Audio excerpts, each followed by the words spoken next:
O influenciador brasileiro Júnior Pena, preso pelo ICE, a Agência de Imigração e Alfândega dos Estados Unidos, foi detido por não comparecer a uma audiência relacionada a uma infração de trânsito, segundo o amigo e também influenciador Michael McDowell.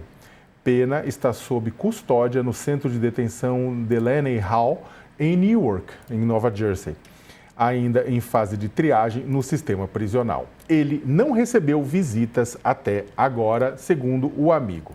Nem mesmo a advogada que tentou encontrá-lo pessoalmente no domingo. E também para falar sobre os dramas das famílias que estão sendo separadas pela Polícia de Imigração norte-americana, a gente chamou a Mari. Mari, como é que você fez uma excelente... Olha, parabéns, de verdade, dá o parabéns público aqui para a Mari pela reportagem que você fez exatamente pela separação. Gente, quem não leu, você está perdendo. Leia. Sobre exatamente essas famílias separadas, erodidas, desfeitas por conta da ação da Agência de Imigração. Eu queria que você falasse sobre as reportagens, mas também sobre já engatar depois esse caso. Vamos começar pelo Júnior Pena, né, que foi detido no final de semana pelo ICE, enfim, numa história ainda bastante nebulosa, né, a defesa dele, os amigos estão dizendo que, na verdade, ele não deixou de comparecer a nenhuma corte em que era esperado, porque, em tese, a sessão marcada em que ele deveria ter comparecido teria sido remarcada, mas isso não estaria aparecendo no sistema no momento em que os agentes federais ali fizeram a batida, o encontraram, e aí aparecia como se ele tivesse, enfim, deixado de prestar as suas justificativas à justiça, o que ele nega. O fato de que até agora ele não tenha conseguido contato com ninguém, não tenha sido visto por uma advogada, isso tudo é extremamente preocupante do ponto de vista dos direitos civis que os migrantes possuem, sim, porque estão, sim, sob a Constituição americana, que garante,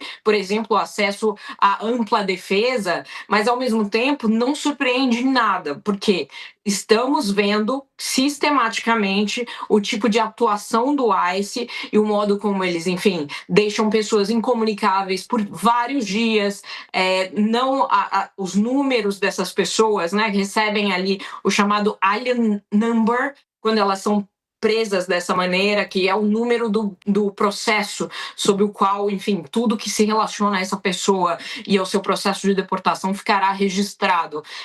Com muita frequência, esse número ele não é dado em tempo hábil para as pessoas, leva dias, e as informações não são colocadas no sistema em tempo real, as pessoas são movidas de uma detenção para outra em estados diferentes, sem que a família seja avisada de antemão. Muitas vezes leva 2, 3 dias para que a família localize novamente essa pessoa. Então, nada na história do Júnior Pena nos chama atenção, digamos assim, no sentido de parecer excepcional o tratamento. Parece lamentável, assim como tem sido lamentável o tratamento no geral dispensado pelo ICE sob o governo Trump para os migrantes. E nisso a gente chega na nossa história que a gente publicou no fim de semana, é isso mesmo.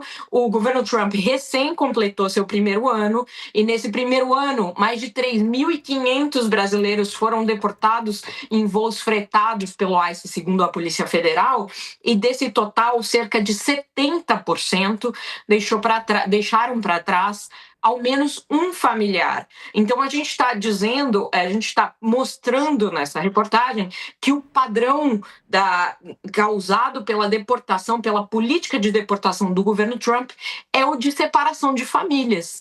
E aí o que a gente conta na reportagem é exatamente isso. São pais e mães que passaram a acompanhar o crescimento dos seus filhos desde o Brasil por meio da tela de um celular, enquanto os filhos, que muitas vezes são apenas americanos, inclusive ainda nem retiraram a documentação brasileira, continuam nos Estados Unidos. Um processo de separação familiar que a gente lembra, aliás, que não é exatamente uma novidade nas políticas imigratórias de Donald Trump, que no primeiro mandato, entre 2017 e 2021, ficou marcado pela separação de crianças de seus pais quando elas cruzavam a fronteira dos Estados Unidos com o México. Foram mais de 5.000 crianças separadas dos seus pais, e, aliás, parte dessas crianças até hoje não voltou a ser reunida aos pais, né?